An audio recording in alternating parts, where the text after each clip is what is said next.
ఈ ప్రోడక్ట్ చూసి ప్రతి ఒక్కరూ షాక్ అవ్వాల్సిందే, అంత మంచిగా ఉంది ఈ ప్రోడక్ట్ అయితే. ఈ ప్రోడక్ట్ వచ్చేసి బుక్ కవర్స్. పిల్లలకి మనం బుక్స్ కవర్స్ వేయాలంటే సిజర్ కావాలి, స్టాప్లెస్ కావాలి కదా.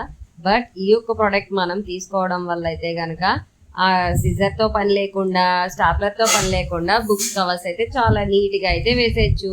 రాని వాళ్ళు కూడా చాలా సింపుల్గా అయితే బుక్స్ కవర్స్ అయితే వేసేయచ్చు అనమాట. మనకి దీంట్లో ప్యాక్ ఆఫ్ 30 అయితే ప్రొవైడ్ చేస్తున్నారు. అండర్ బడ్జెట్లోనే వస్తుంది. 200 లోపే మనకి ప్యాక్ ఆఫ్ 30 అయితే వస్తున్నాయి. అండ్ 3 సైజెస్లో అయితే అవైలబుల్గా ఇస్తున్నారు. Big size, medium size and small size 3 సైజెస్లో అయితే మనకి ఇస్తున్నారు. జస్ట్ పైన ఉన్న పేపర్ని రిమూవ్ చేసి మన బుక్స్కి అయితే మనం ప్లేసెస్ చేసుకోవడమే. చాలా ట్రాన్స్పరెంట్గా అయితే బుక్ అనేది కనిపిస్తుంది. చాలా నీట్గా అయితే ఉంది. క్వాలిటీ అయితే ఈ ప్రైస్కి వర్త్ అని చెప్తాను నేనైతే. ఈ ప్రోడక్ట్ లింక్ కోసం అయితే కమెంట్ చేసేయండి. Thanks for watching.